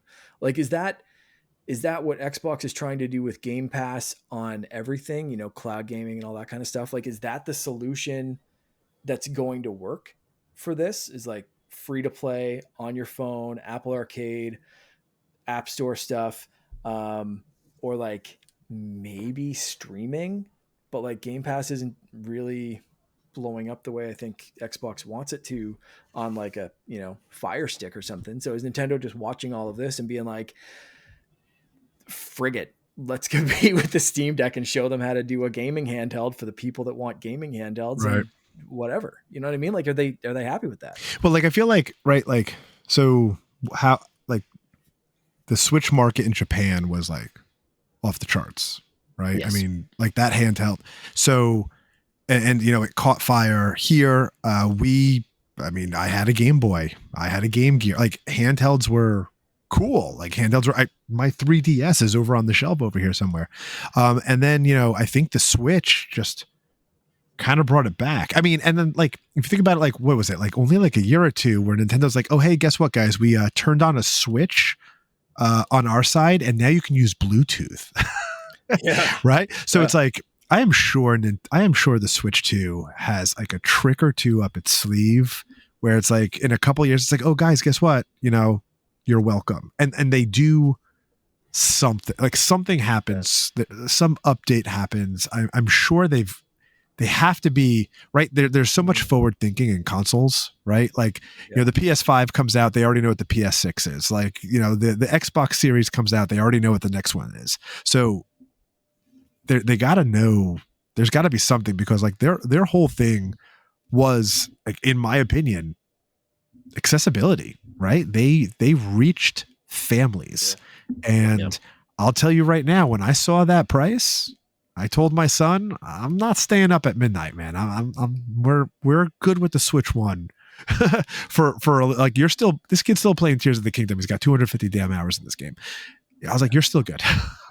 Yeah, it's interesting. And Mark, you make a great opinion, because I think at this point, Nintendo realizes that maybe the Switch was an anomaly, and they are going to maximize their dollars. We see this with a lot of consoles. If you can't grow the audience, what do? Get more of the money out of the existing people that are passionate about it. Yeah. Now that Nintendo has a system with the Switch 2 that will get the games out there that people want, it may not grow because COVID is hard to duplicate. Animal Crossing is not coming out day one.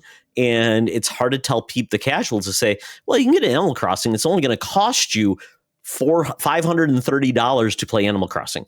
That is hard versus like maybe $200 for a Switch Lite plus the game, $260. Do they even care about, like, do they think they can capture the Animal Crossing crowd again? Or was that game released at a perfect time? Lightning in a bottle. Everyone was stuck inside and looking for a way to connect, and they came out with this Animal Crossing game that they had worked on for years. Right. And it just happened to launch during a pandemic. It had never been that big before. It's not like it's like, please come to your island, I think Nintendo is realistically looking at this and being like, okay, Animal Crossing sold 100 million units. The next one's going to do 20, because when the hell is that going to happen again? Because that one shouldn't have happened. So, like, do they even care about trying to replicate that? They're hoping it doesn't replicate, because who wants another friggin' global pandemic? You know what I mean? Like, exactly. I think they're being realistic about it. And like, to your point, that's good. I think they're looking at, like, how can we kind of maximize dollars without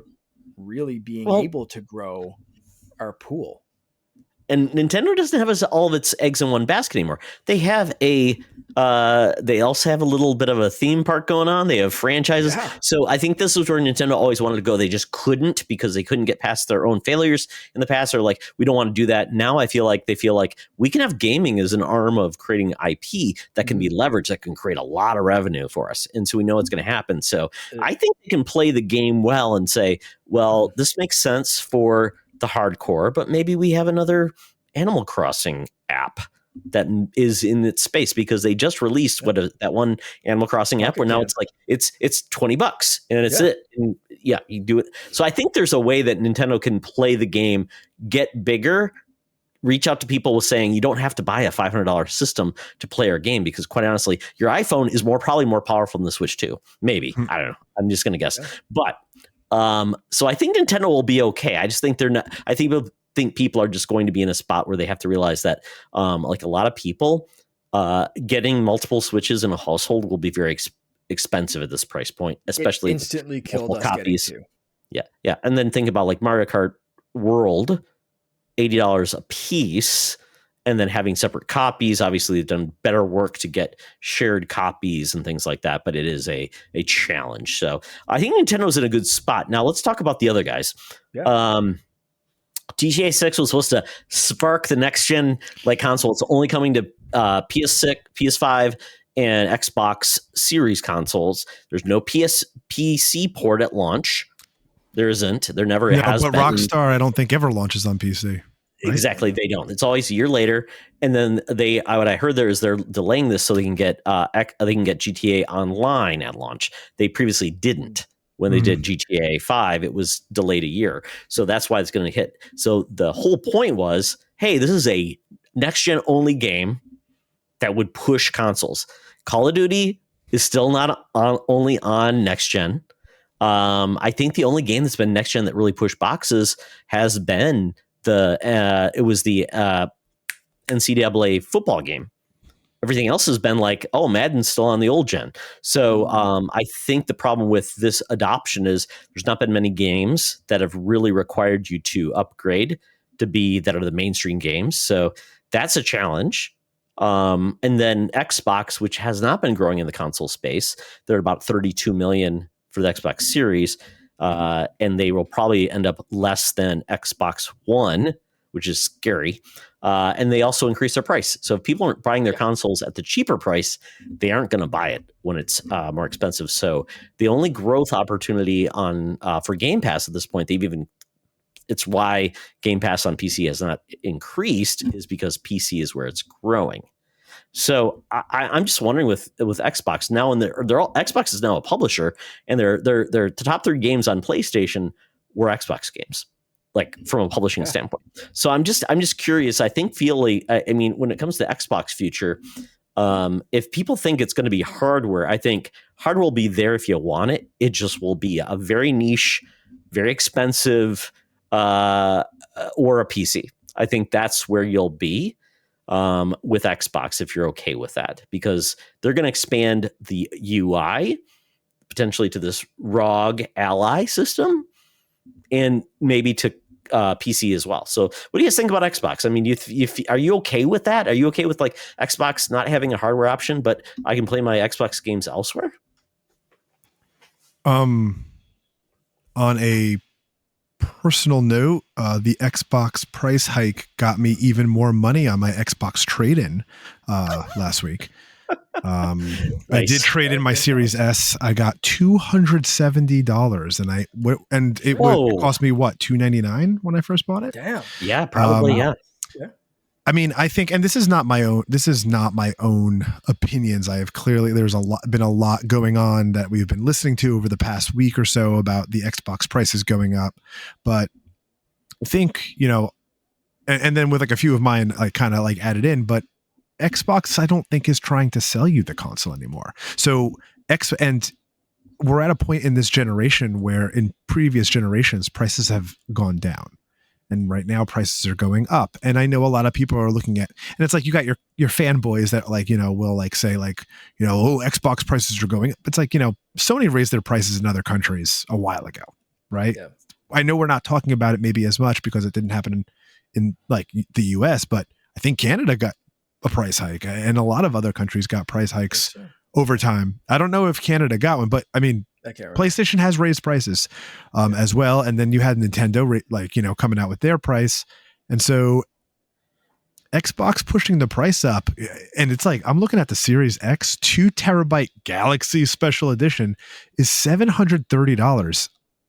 You can buy a PS5 Pro for less.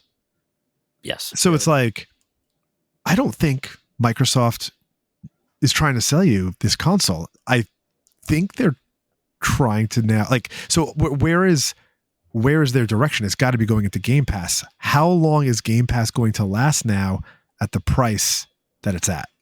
That's what has me scared. Where can Game Pass go? Right? It can't go on Nintendo. Nintendo's going to have it.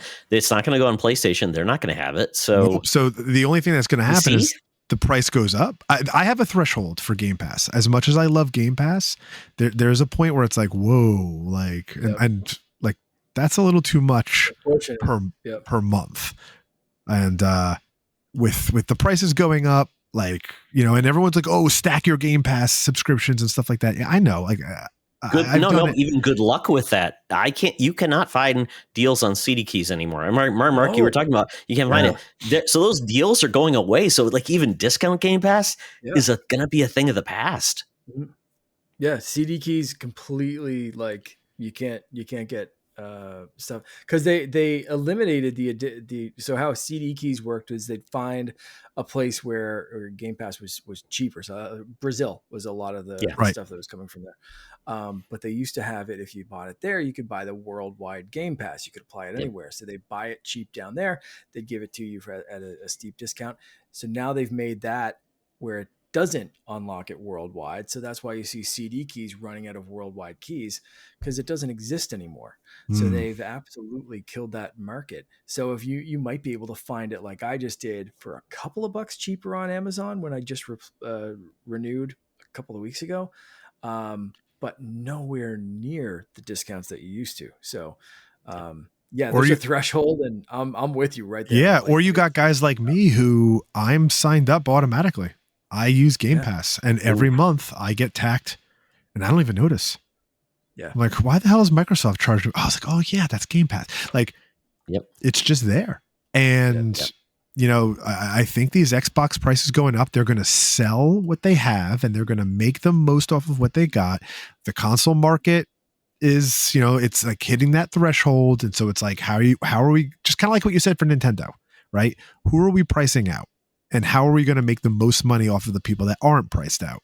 But my question is, who 5 years later is going to buy a $730 Xbox Series X?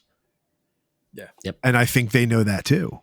So like that whole like Game Pass Anywhere thing, but it's like, all right, well, like, you know, where am I going to play my Game Pass? And everyone's like, oh, LG just got it, right? It's like, well, my little LG 43-inch TV cost me over $1,000 just for the TV. So my it's like, C1 did not get the upgrade. see, I have a C4, and I got the upgrade. It popped up, but I'm not playing. Who's playing Call of Duty on streaming through their TV? So I think I just wanted to touch on this really quick. And the growth has always been called up. Well, cloud is going to save them. Yes. The cheapest way to play cloud is $20 a month. They don't have a cloud like just tier. So I just feel like if that's where the mainstream is going to go in smaller countries, maybe I'm like, and they talk about, oh, overseas it'll be great. I'm like, I don't think they want to pay $20 a month just to stream stuff, which I will tell you, streaming is okay. But anytime I've tried to stream, I've had horrible experiences. It's not the same. It's a option. It's okay if I'm already paying it. It's an option to play free. It is not worth $20 to make that my main way. So I just feel like I don't think that's a strategy to win either. So when my GPU runs out, which I got the 1 year of, whatever it was, get 3 years of GPU when it really launched. And I've done some stacking over the years. Once it runs out, I'm just going to do PC Game Pass. It's $11 a month. Doesn't have cloud streaming. And quite honestly, I'm okay with that. So I sold that I traded in that Series X. Or sorry, I traded in my Series S. I traded in my PS5. And I got the PS5 Pro. And I only spent, I think, $140 and that was at GameStop. And I was like, oh man, I don't want to trade in because you usually get a crappy deal. Yeah.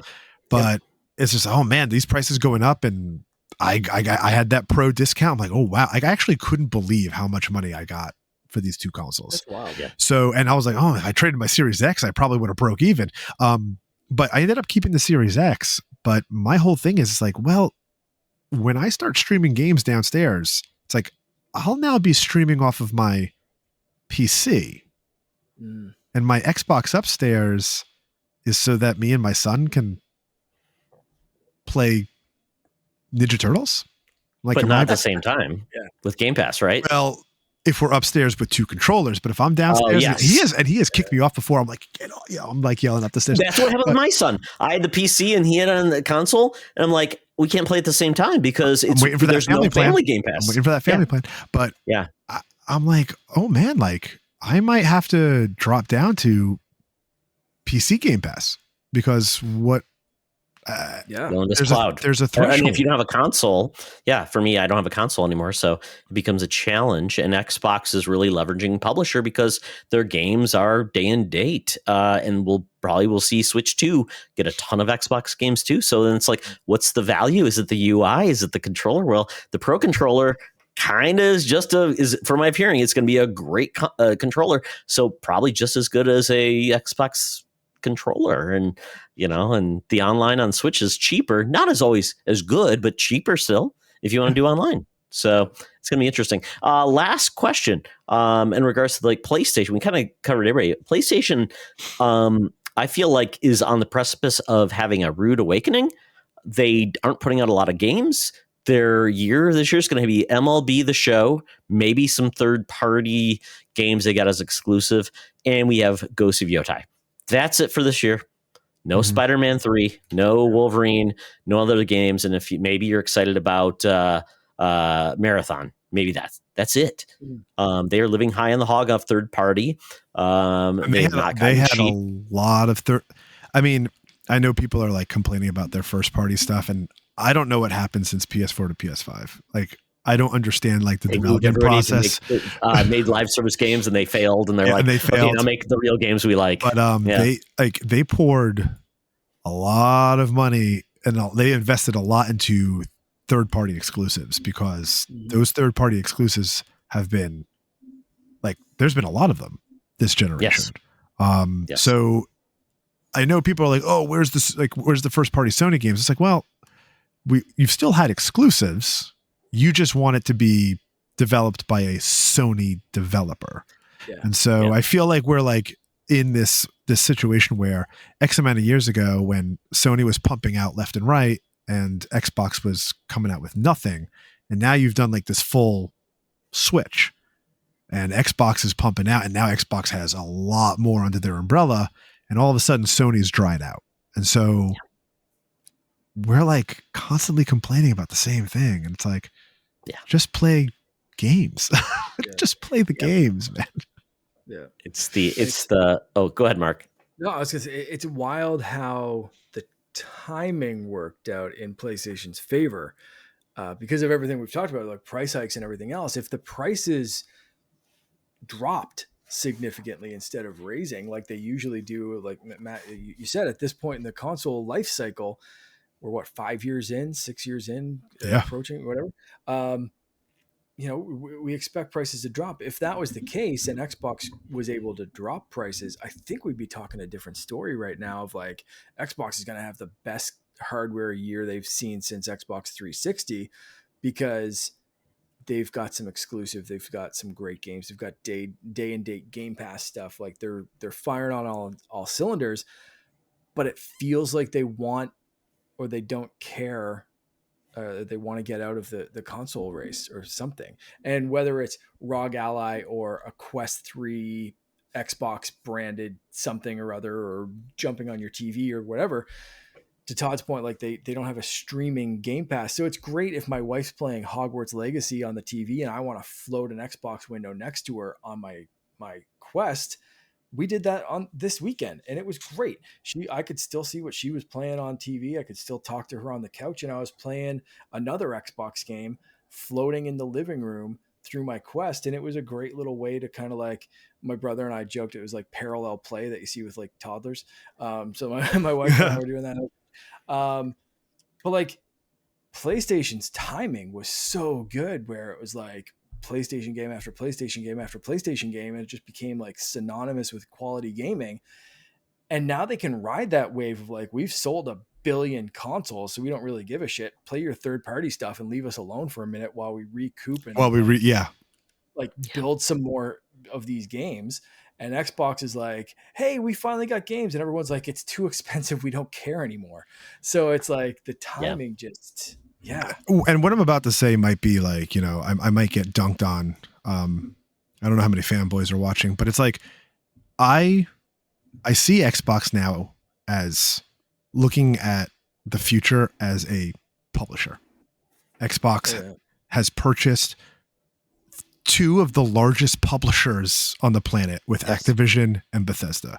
And it's like, oh, look at all these Xbox games that we have. It's like, well, yeah, and you have them because it's like the Yankees. Everyone complains that the Yankees have bought their championships. It's like Xbox just bought a lot of games, and that's awesome. And they had certain reasons, right? And like, we want these games to be available anywhere. And I love Xbox's backwards compatibility, and I love Xbox's like visions in terms of like, game preservation and stuff. And so it's like, and a lot of these, like, kind of like with the Psychonauts 2 thing, like we would not have been able to make this game if it were not for the Xbox publishing money. So we've got a lot of games coming under the Xbox umbrella. I don't know if these price hikes have to do with the fact that, hey, we just spent $70 billion. You know what I mean? That money still has to be recouped somehow. And so, yeah, there's a lot of games because Activision is huge and there's a lot of games, and Bethesda is huge. There's a lot of games. Like we're talking about, like we have Doom coming out. Doom is id. Doom is Bethesda. A few years ago, that was not a Microsoft game. Starfield came out. That is Bethesda. Oblivion came out. That is, but these were not Microsoft games. So Activision, oh, like we have Call of Duty. Yeah. It's like you bought Mark Teixeira. And now you bought Alex Rodriguez. Like, and it's okay. You had the money to do it. It's your right to do it. But at the same time, all of these games were coming out, whether the Xbox brand was on it or not.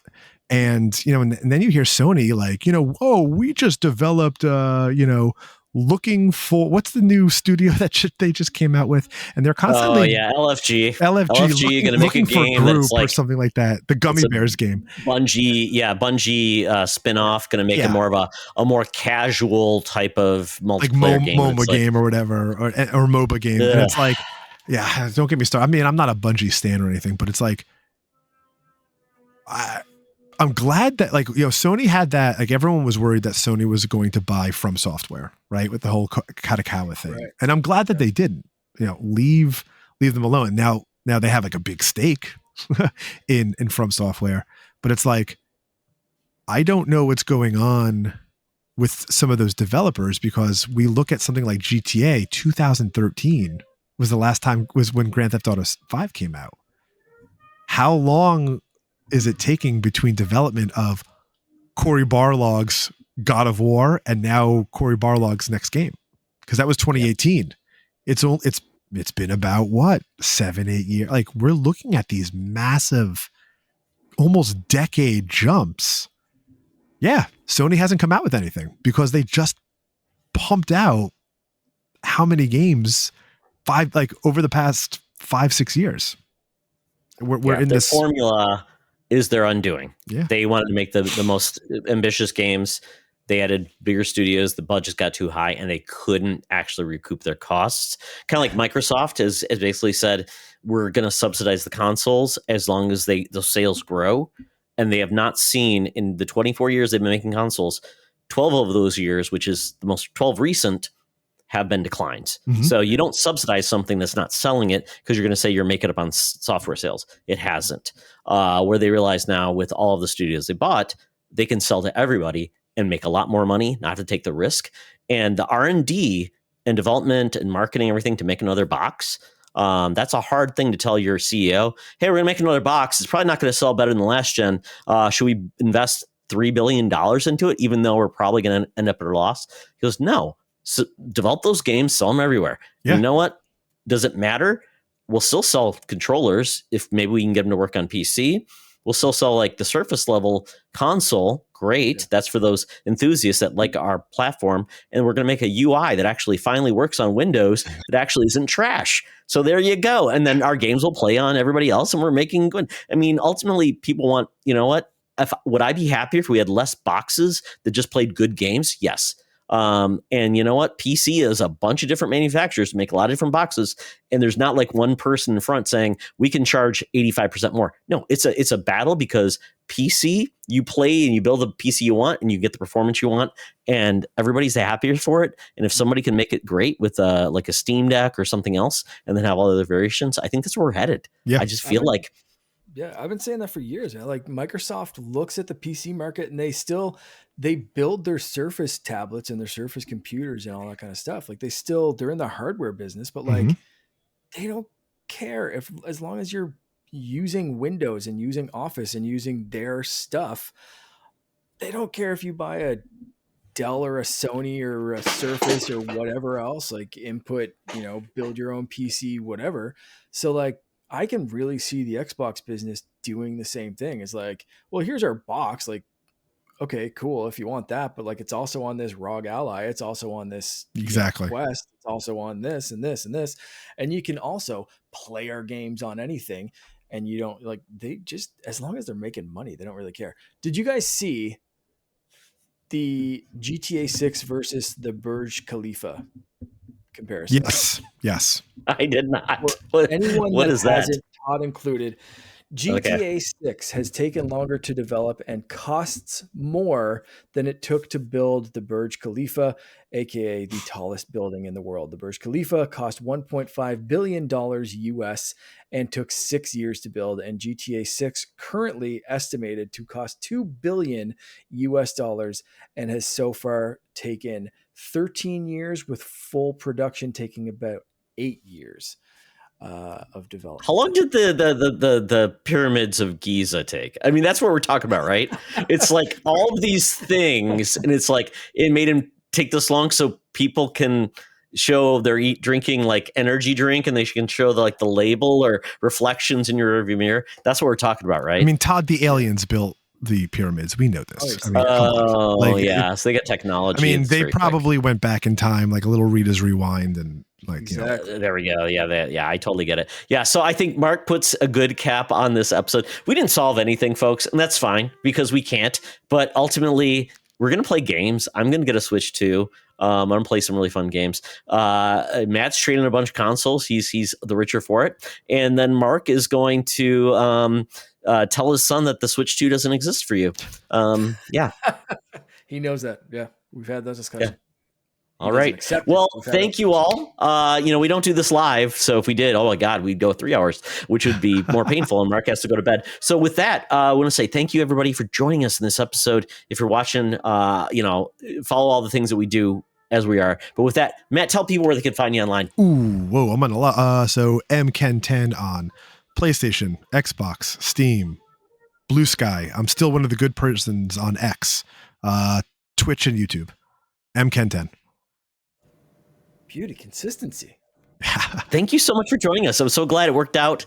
Matt is a diva. He needs his time to stream, and he has finally been able to join us. So thank you so much, Matt. I had an awesome time. Thanks for having me. Thank you. Mark, where can people find you? Yeah.